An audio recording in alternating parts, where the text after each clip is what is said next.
10th 12th arrear private exam எழுதுறவங்களுக்கு திருப்பூர்ல best tutorial Mugil tutorial, important study material, best coaching, special கைடன்ஸுக்கு Mugil tutorial. உங்களுக்கு போஸ்டர்ல ஸ்டடி மெட்டீரியல் வேணும் அப்படின்னா ஸ்கிரீன்ல தெரிகிற மொபைல் நம்பருக்கு கான்டாக்ட் பண்ணுங்க. தமிழ்நாடு அரசு தேர்வுகள் இயக்கத்திலிருந்து ஒரு அனௌன்ஸ்மெண்ட் கொடுத்துருக்காங்க.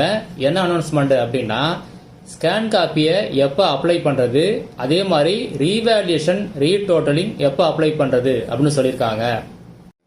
ஸ்கேன் காப்பி அப்ளை பண்ணுற டேட்டு மே 22லேருந்து மே 27 வரைக்குள்ள நீங்கள் ஸ்கேன் காப்பியை அப்ளை பண்ணணும்.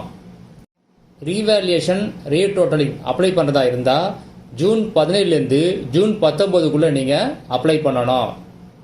ஸ்கேன் காப்பியை அப்ளை பண்ணி அது யார் வாங்கினாங்களோ அவங்க மட்டும்தான் ரீவேல்யூஷன் இல்லை ரீடோட்டலிங் அப்ளை பண்ண முடியும்.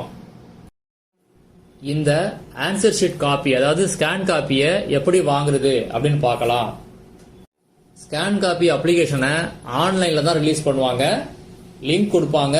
அந்த லிங்கை நீங்கள் டவுன்லோட் பண்ணி அப்ளிகேஷன் நீங்கள் டவுன்லோட் பண்ணிக்கணும். லிங்கை ரிலீஸ் பண்ணும்போது வீடியோ அப்டேட் பண்ணுறேன்.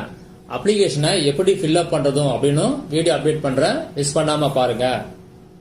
இந்த ஸ்கேன் காப்பி அப்ளிகேஷன் அப்ளை பண்ணுறதுக்கு ஃபீஸ் அளவு அப்படின்னா ஒரு சப்ஜெக்ட்டுக்கு 275 ரூபாய். நீங்கள் எத்தனை சப்ஜெக்ட் வேணாலும் அப்ளை பண்ணலாம்.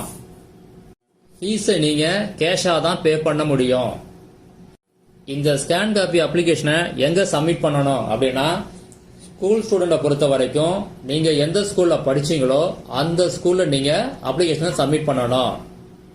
பிரைவேட் கேண்டிடேட்டை பொறுத்த வரைக்கும் நீங்கள் லாஸ்ட்டாக எந்த எக்ஸாம் சென்டரில் எக்ஸாம் எழுதுனீங்களோ அங்கே நீங்கள் சப்மிட் பண்ணணும். அப்ளிகேஷனை மட்டும் சப்மிட் பண்ணால் போதும். தேவைப்பட்டால் உங்கள் ப்ரொவிஷனல் மார்க் ஷீட்டையும் நீங்கள் சப்மிட் பண்ணுற மாதிரி இருக்கும்.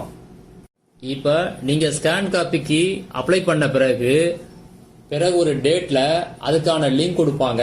அந்த லிங்கை வச்சு நீங்க உங்க ஆன்சர் ஷீட்டை டவுன்லோட் பண்ணிக்கணும்.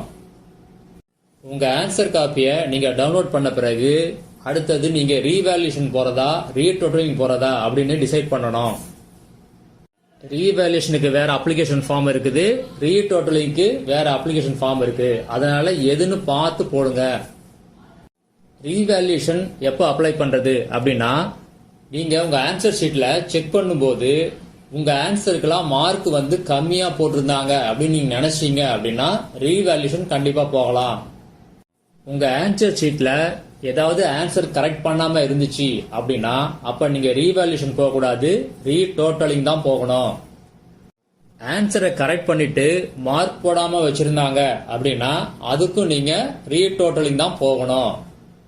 உங்க ஆன்சருக்கு மார்க் போட்டுட்டு ஆனா அந்த மார்க்கை ஃப்ரண்ட் பேஜ்ல ஆட் பண்ணாம இருந்தாங்க அப்படின்னா அதுக்கு ரீடோட்டலிங் தான் நீங்க போகணும். டோட்டல் மார்க்ல மிஸ்டேக் இருந்துச்சு அப்படின்னா நீங்க ரீடோட்டலிங் போகணும். ஸ்கேன் காப்பில மார்க் அதிகமா இருந்து ப்ரொவிஷனல் மார்க் ஷீட்ல மார்க் கம்மியா இருந்துச்சு அப்படின்னா நீங்க ரீடோட்டலிங் போகணும். ரீவேல்யூஷன் ரீடோட்டலிங் போகும்போது முக்கியமா ஒன்னு கவனிச்சீங்க. நீங்க ரீவேல்யூஷன் ரீடோட்டலிங் பண்ண பிறகு என்ன மார்க் வருதோ அதுதான் ஃபைனல் மார்க். அந்த மார்க் தான் உங்களுக்கு கடைசியில மார்க் ஷீட்ல என்டர் பண்ணுவாங்க. ரீவேல்யூஷன் ரீடோட்டலிங் இதுக்கான அப்ளிகேஷனை ஆன்லைன்ல தான் நீங்க டவுன்லோட் பண்ணணும். அதுக்கான லிங்க் கொடுப்பாங்க. கண்டிப்பா அப்டேட் பண்றேன். ஃபீஸை பொறுத்த வரைக்கும் ரீவேல்யூஷனுக்கு 505 ரூபாய் ஒரு சப்ஜெக்ட்டுக்கு, அதே மாதிரி ரீடோட்டலிங்க்கு ஒரு சப்ஜெக்ட்டுக்கு 205 ரூபாய். இந்த ரீவேல்யூஷன் ரீடோட்டலிங் அப்ளிகேஷனை எங்க சப்மிட் பண்ணணும் அப்படின்னா, ஸ்கூல் ஸ்டூடெண்ட்டும் சரி அரியர் பிரைவேட் கேண்டிடேட் எல்லாருமே எங்க சப்மிட் பண்ணணும் அப்படின்னா, மாவட்ட அரசு தேர்வுகள் உதவி இயக்குனர் ஆபீஸ் இங்க தான் சப்மிட் பண்ணணும். அதாவது district office of assistant director of government examination. சில டிஸ்ட்ரிக்ட்ல உள்ளவங்க மாவட்ட முதன்மை கல்வி அலுவலர் ஆபீஸ், அதாவது டிஸ்ட்ரிக்ட் சீஃப் எஜுகேஷனல் ஆபீஸ் அங்கதான் நீங்க சப்மிட் பண்ற மாதிரி இருக்கும். இதை பத்தியான டீட்டெயில நெக்ஸ்ட் வீடியோல அப்டேட் பண்றேன். இதுக்கான ரிசல்ட்டை எப்படி ரிலீஸ் பண்ணுவாங்க அப்படின்னா, யாருக்கெல்லாம் மார்க் சேஞ்ச் ஆகுதோ, அதாவது அதிகமாகுதோ இல்ல கம்மியாகுதோ அவங்களுக்கு மட்டும்தான் ரோல் நம்பர் டிஸ்பிளே பண்ணி ஒரு லிஸ்ட்டை ரிலீஸ் பண்ணுவாங்க. மார்க் சேஞ்ச் இல்லை அப்படின்னா உங்க நம்பர் அதில் இந்த லிஸ்ட்ல வராது. ரீவேல்யூஷன், ரீடோட்டலிங் ரெண்டுக்குமே உங்களுக்கு ஒரே லிஸ்ட்டை தான் ரிலீஸ் பண்ணுவாங்க. லிஸ்ட் வந்த உடனே ப்ரொவிஷனல் மார்க் ஷீட்டுக்கான லிங்கை ரிலீஸ் பண்ணுவாங்க. அதுல நீங்க உங்க புது ப்ரொவிஷனல் மார்க் ஷீட்டை டவுன்லோட் பண்ணிக்கலாம்.